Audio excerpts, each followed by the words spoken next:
사도행전 9장 12절부터 22절까지 말씀입니다. 땅에서 하늘의 시야가 회복된 사울이라는 제목으로 말씀 함께 나누겠습니다.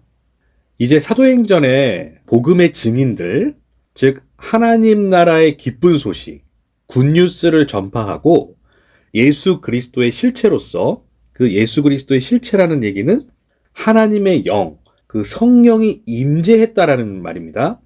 그래서 하나님의 진리, 그 생명을 전하는 제자들, 이제 사도들이 등장을 했단 말이죠.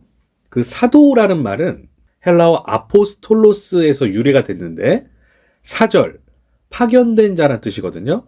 그래서 보통은 12제자를 이제 사도라고 하잖아요. 하지만 그 예수님의 제자 중에서 가룟 유다가 자살로 인해서 빠지고 그 자리에 대신 마띠아가 들어가서 이제 사도직을 수행한단 말입니다. 그래서 사도 베드로, 요한, 그리고 7 집사였던 스데반, 빌립이 이제 등장했단 말이죠. 그리고 드디어 이방 선교의 가장 중추적 역할을 했던 바울, 이제 사울의 회심부터 그의 출현을 알리는데요. 철저한 율법주의자였던 그 사울의 행위는 예수, 그 은혜를 핍박하는 자로 그의 실체가 폭로됐단 말이죠. 그래서 그는 자신의 의로운 행위, 그 의로운 행위가 위협과 살기로 충만하여서 그리스도의 제자들을 감옥에 잡아넣었단 말이에요. 하지만 그의 의로운 율법주의적, 인본주의적, 그리고 자기중심적 행위가 바로 은혜, 예수를 박해했었다라는 겁니다. 반드시 그 하나님의 그 구약의 율법은 신약의 예수 그리스도의 은혜로 완성이 돼야 합니다. 그렇지 않으면 사울처럼 자신의 행위를 정당화하면서 그 당위성을 가지고 오히려 반대로 예수 그리스도를 핍박한다니까요. 그러니까 사울이 자신의 행위를 굉장히 정당화했단 말이에요. 율법을 근거로. 그런데 그 행위가 오히려 반대로 예수 그리스도를 핍박했단 말이에요. 그 대표가 바로 사울, 바울이었다는 겁니다. 사울이 무슨 부처를 믿고 알라를 신봉해서가 아니고 야훼, 그 여호와 하나님을 믿고 그 말씀의 1.1획도 벗어난 게 없이 잘 지키면서 그 신앙생활을 해왔단 말이에요. 그래서 본인을 율법의 의로는 흠이 없던 자다. 그 흠이 없다는 얘기는 결점이나 티가 없었다는 얘기예요. 그러니까 스스로 평가하기에도 완벽했다는 뜻입니다. 그런데 그 열심으로 자신은 교회를 박해했다. 그러잖아요, 성경에서. 그 열심으로 그는 교회를 박해했다라는 겁니다. 자, 그래서 그 교회를 박해한 그 교회의 머리는 누굴까요? 예수 그리스도란 말이죠. 그러니까 예수 그리스도를 핍박한 것이다. 무엇으로? 그 율법의 선한 의로 말입니다. 자, 마태복음 7장 21절에서 23절 말씀 함께 보겠습니다. 나더러 주여 주여 하는 자마다 다 천국에 들어갈 것이 아니요 다만 하늘에 계신 내 아버지의 뜻대로 행하는 자라야 들어가리라. 자, 일단 21절에 보니까 나더러 주여 주여 하는 자마다 다 천국에 들어갈 것이 아니래요. 다만 하늘에 계신 내 아버지의 뜻대로 행하는 자라야 들어간다 그러죠. 자, 그렇다면 천국에 들어가려면 아버지의 뜻대로 행하는 자가 키포인트란 말이에요. 그러면 아버지의 뜻이 뭐였죠? 하나님 아버지의 뜻, 뭐 선행을 많이 하는 것, 착한 일을 많이 하는 것, 헌금을 많이 하는 것, 아니면 뭐 선교, 구제, 헌신, 희생, 봉사를 많이 하는 것, 교회를 많이 개척하고 교회를 성장시키는 것. 도대체 아버지의 뜻이 뭐예요? 아버지의 뜻이 뭐죠? 왜냐하면 성경의 말씀에 그래야 천국을 간대잖아요. 모든 기독교인들이 이 천국을 가려고 이런 일들을 하잖아요. 왜? 천국 가서 상급 받으려고. 금멸유관에 대저택에 살려고 하잖아요. 이 땅에서는 그 삶을 위해서 인내라는 명목으로 꾹 참으면서 말이죠. 때로는 하나님도 원망하면서 말입니다. 자, 요한복음 6장 40절 말씀. 내 아버지의 뜻은 아들을 보고 믿는 자마다 영생을 얻는 이것이니 마지막 날에 내가 이를 다시 살리리라 하시니라. 자, 아버지의 뜻이 나옵니다. 요한복음에서. 내 아버지의 뜻은 뭐라 그래요? 아들을 보고 믿는 자라 그러잖아요. 아들, 인자, 예수 그리스도란 말입니다. 그래서 피스티오, 그 아들을 내 안에 믿음으로, 진리로 소유한 자란 뜻이에요. 그래서 믿음은 밖에 있는 것이 아니라 내 안으로 들어와 나라는 존재 위로 하나님의 영, 성령이 임재해서 하나로 연합되는 것이다. 그것을 피스티스, 믿음이라고 하는 거예요. 그러면 그것이 뭐라 그래요? 영생을 얻는 이것이니 그러잖아요. 그리고 마지막 날에, 이 마지막 날에는 이제 율법의 심판, 죽음, 사망을 얘기를 하는데 그 마지막 날에 내가 이를 다시 살리리라. 이것이 부활, 영생이잖아요. 그리고 또 그 앞구절에도 보면은 6장 38절, 39절입니다. 내가 하늘에서 내려온 것은 내 뜻을 행하려 함이 아니요 나를 보내신 이의 뜻을 행하려 함이니라. 예수님께서 이 땅에 성육신 내려온 것은 내 뜻을 행하려 함이 아니다. 나를 보내신 이의 뜻, 나를 보내신 이의 뜻이 이게 아버지의 뜻이란 말이에요. 그 뜻을 행하려 함이니라. 39절. 나를 보내신 이의 뜻은 계속 나옵니다. 나를 보내신 이의 뜻, 아버지의 뜻입니다. 그 뜻은 내게 주신 자 중에 내가 하나도 잃어버리지 아니하고 마지막 날에 다시 살리는 이것이니라. 다시 살리는 이것. 이게 부활이란 말이에요. 그 천국이 먼저 우리에게 왔다라는 것입니다. 먼저 우리에게 찾아오셨잖아요. 그 예수, 그 로고스 말씀이. 그리고 레마로 이제 내 안에 들어와 그 성령과 하나로 연합됐단 말입니다. 그래서 마태복음 아까 7장 22절이죠. 그날에 많은 사람이 나더러 이르되 주여 주여 우리가 주의 이름으로 선지자 노릇하며 주의 이름으로 귀신을 쫓아내며 주의 이름으로 많은 권능을 행하지 아니하였나이까 하리니. 자, 그날에 많은 사람이 나더러 이르되 주여 주여 우리가 주의 이름으로 선지자 노릇하였다. 자, 선지자. 이 선지자는 하나님의 그 말씀, 뜻을 전하는 자죠. 구약의 말씀을 대언하는 자였단 말이에요. 선지자가. 그렇다면 오늘날 목사, 하나님 말씀을 전하는 자잖아요.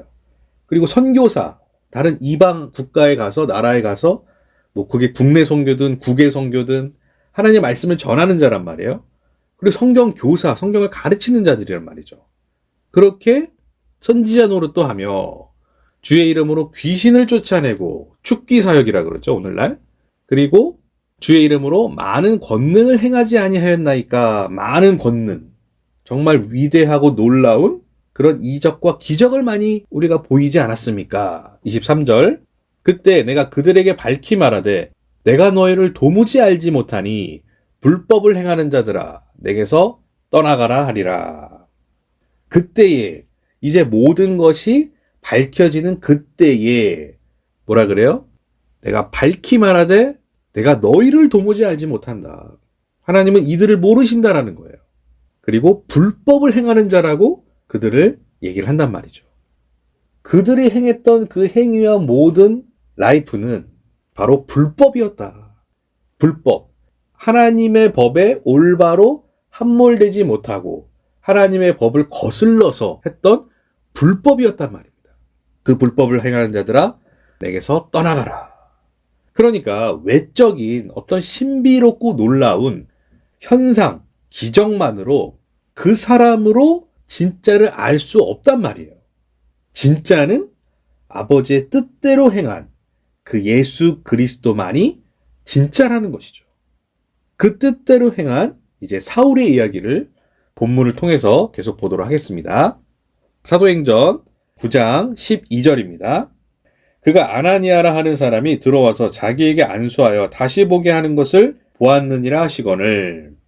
자, 12절에 보니까 이제 아나니아라 하는 사람이 여기는 그냥 보았느니라 이렇게 나와 있는데 이제 원문에는 in a vision, 엔호라마 이렇게 나와 있거든요. 환상 안에서라는 말이 있습니다. 그러니까 사울이 환상으로 아나니아가 이제 자신에게 와서 안수를 통해서 자신의 눈을 뜨게 해줄 것을 이제 알고 있었단 말이에요. 왜냐하면 그 일을 미리 보여주었단 말이죠. 환상으로. 근데 이게 우리가 지난주에 봤던 10절에 똑같이 나와 있는 주께서 환상 중에 이런 말이 있거든요. 이게 같은 얘기, 같은 말이에요. 엔호라마, 환상 안에서, 환상 중에 아나니아를 부를 때 같이 사용한 말입니다. 자, 13절입니다. 아나니아가 대답하되 주여 이 사람에 대하여 내가 여러 사람에게 듣사온즉 그가 예루살렘에서 주의 성도에게 적지 않은 해를 끼쳤다 하더니, 자, 아나니아도 주의 제자라서 이방 지역까지 그 사울의 악명 높은 행위를 들었단 말이에요. 알고 있었어요. 그가 예루살렘에서 주의 성도에게 적지 않은 해를 끼쳤다 하더니 그 얘기를 이미 알고 있었습니다. 14절입니다. 여기서도 주의 이름을 부르는 모든 사람을 결박할 권한을 대제사장들에게서 받았나이다 하거늘. 자, 여기서는 주의 이름을 부르는 모든 사람, 이게 그리스도인들의 또 다른 호칭이거든요. 그러니까 한마디로 성도를 의미합니다. 그러니까 이들을 결박할 권한을 대제사장들에게 가서 받았다라는 거예요. 그러니까 하나님의 은혜로 이제 율법과 속박으로부터 해방과 자유를 얻은 성도들을 어떻게 해요? 다시 그 율법의 패러다임으로 잡아서 끌고 들어가려는 역할을 누가 했다라는 거죠? 율법주의자인 사울이었다라는 거예요. 그래서 그 권한, 그 직권을 대제사장들에게서 받았다라는 거죠. 그러니까 이 하나님의 성도는 누구로부터 박해와 핍박을 받냐면 실상은 하나님을 정말 목숨 걸고 믿는 유대인들, 그 율법주의자들, 종교적 기독교인들에게 핍박을 받는다라는 것이에요. 그러니까 예수님도 이스라엘, 그 유대인들에게 배척당해서 이방, 로마로부터 십자가 사형을 당했잖아요. 그래서 역사는 반복된다라고 합니다. 그게 역사 반복이라는 historic recurrence라 그래요. 계속 스스로 반복하는 거예요. 그래서 우리가 말씀을 볼 때도 때로는 아니 어떻게 이렇게 수천 년, 2000년, 3000년, 4000년이 지난 이 시점에서도 같은 그 인간 세상에 일어났던 일들이 그대로 재현되고 반복되는 것처럼 똑같이 연출된단 말이죠. 그래서 역사는 반복된다라는 겁니다. 이게 바로 순환적 역사관이라 그러는데 그렇게 역사는 반복된다. 성경에도 해 아래 새 것이 없나니 계속 패턴적으로 반복된다라는 거예요. 그래서 이 우리가 보는 이 성경의 내용도 끊임없는 반복의 역사입니다. 나라의 흥망성쇠, 인간의 희로애락, 요람에서 무덤까지의 생애, 그리고 시공간을 초월한 창세전 언약과 묵시적인 새하늘과 새 땅의 완성된 하나님의 나라. 이렇게 계속해서 무엇이 영원한 진리이며 생명인지를 하나님께서 알려주시단 말이에요. 성도들에게. 자, 15절입니다. 주께서 이르시되 가라 이 사람은 내 이름을 이방인과 임금들과 이스라엘 자손들에게 전하기 위하여 택한 나의 그릇이라. 자, 주께서 얘기하죠. 가라. 이 사람이 사울이죠. 내 이름, 예수 그리스도입니다. 그 이름을 이방인과 임금들과 이스라엘 자손에게 전하기 위하여. 그러니까 총체적으로 모든 사람에게 복음을 전할 사명을 받은 거란 말이에요. 그래서 그렇게 전하기 위하여 택한 나의 그릇이다 그래요. 자, 성경에서 이런 표현이 많이 나옵니다. 나의 그릇이다. 자, 로마서 9장 20절에서 24절까지 말씀입니다.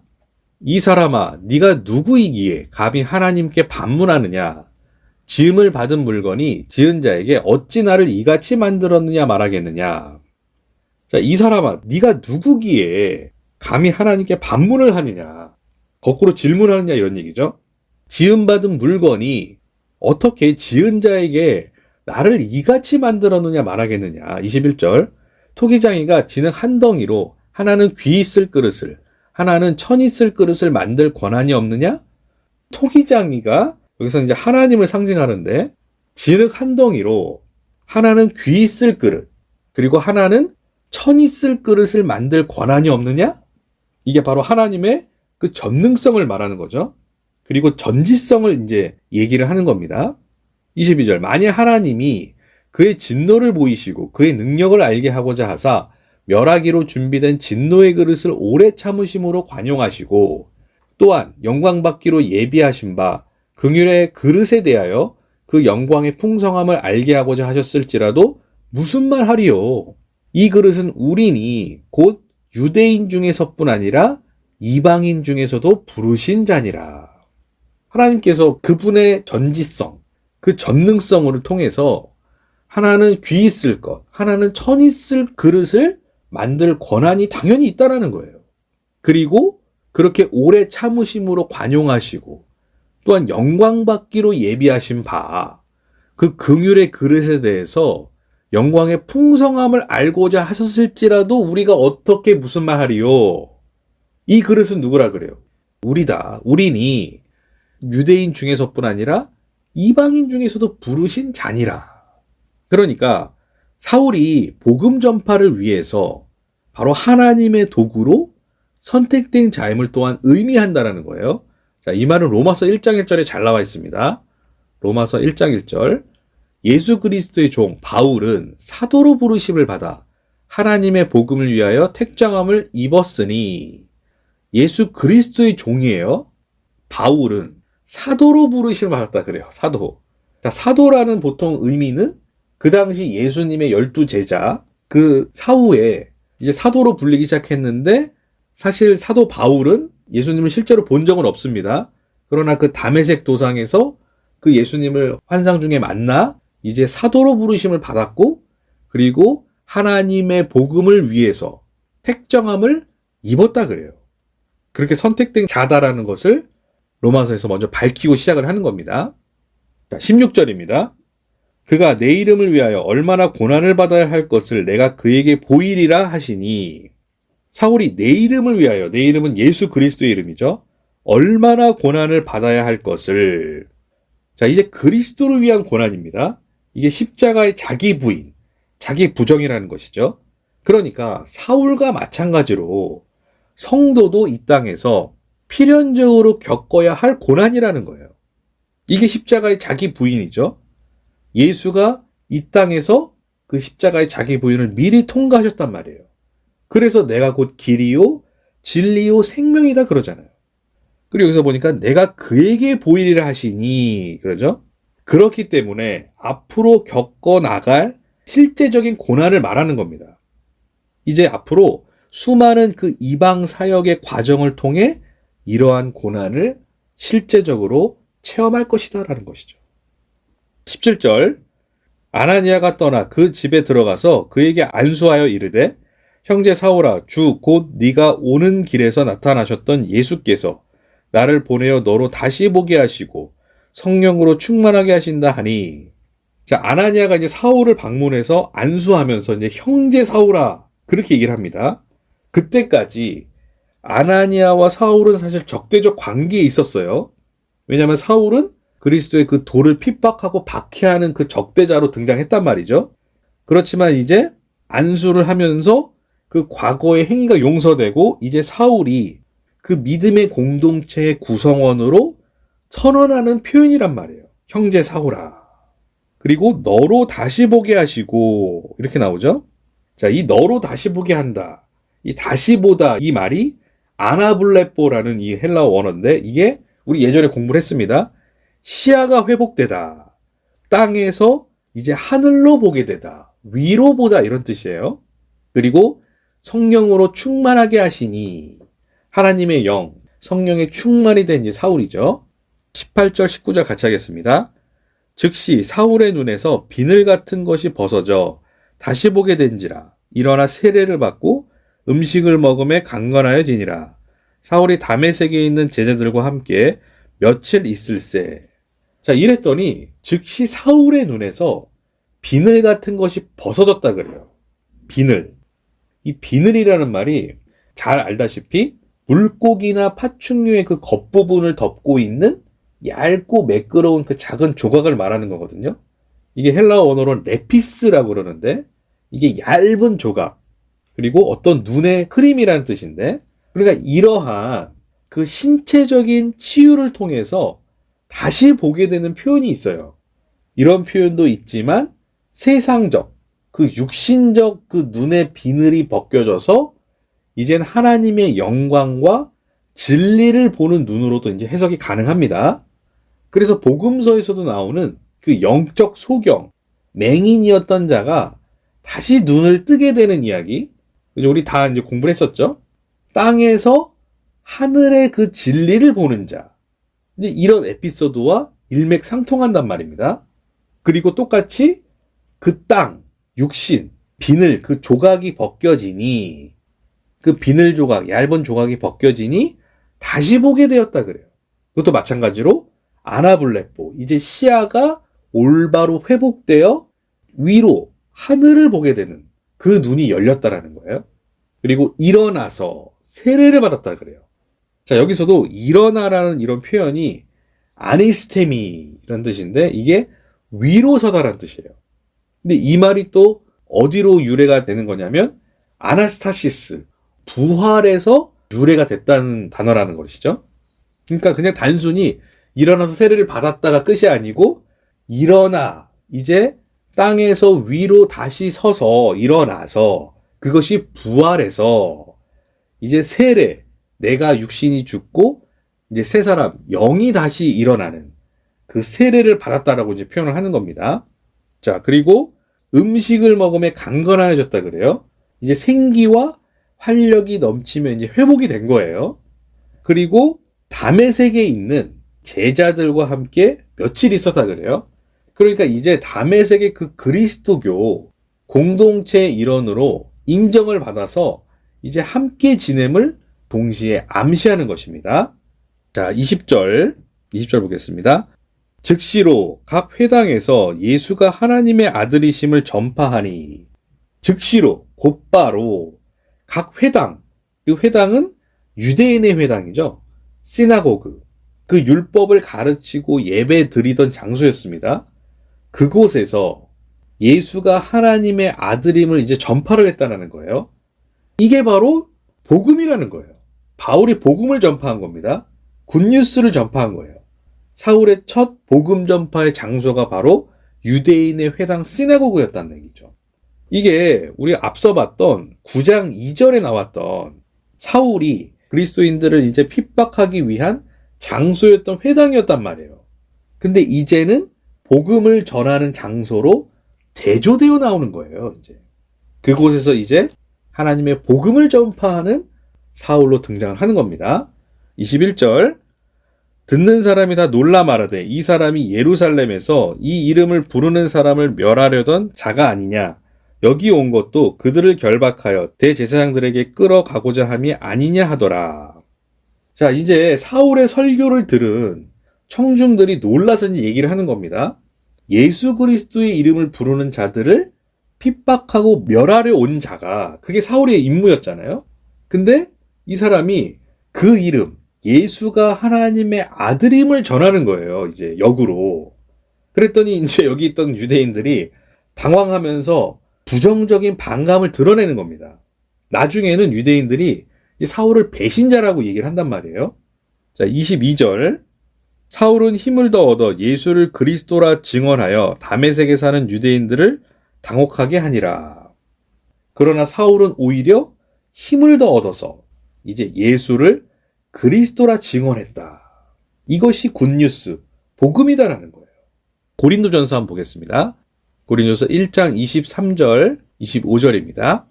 우리는 십자가에 못 박힌 그리스도를 전하니 유대인에게는 거리끼는 것이요 이방인에게는 미련한 것이로되. 바울이 뭐라 그러냐면 우리는 십자가에 못 박힌 그리스도를 전한다 그래요. 근데 그 소식을 전하는데, 그 복음을 전하는데 이것이 유대인들에게는 거리끼는 거래요. 또한 이방인에게도 미련한 것이로되. 24절. 오직 부르심을 받은 자들에게는 유대인이나 헬라인이나 그리스도는 하나님의 능력이요 하나님의 지혜니라. 부르심을 받은 자들이 누구죠? 하나님의 성도, 하나님의 자녀들, 백성들이잖아요. 25절. 하나님의 어리석음이 사람보다 지혜롭고 하나님의 약하심이 사람보다 강하니라. 자, 이제 여기서 증언하다라는 표현이 나옵니다. 예수를 그리스도라고 이제 증언을 하는 거예요, 사도 바울이. 여기서 증언하다라는 말이 이게 순비바조라는 뜻인데 이게 연결시키다, 증명하다, 논증하다, 가르치다 이런 뜻이거든요. 그래서 사울은 그 예수의 죽음과 부활이 어떤 것인지, 그리고 예수의 그리스도됨을 변론했다라는 거예요. 그랬더니 유대인들이 뭐라 그래요? 당혹하게 아니라 당혹했다라는 거예요. 이 당혹했다라는 말이 혼란케 하다 이런 뜻이거든요.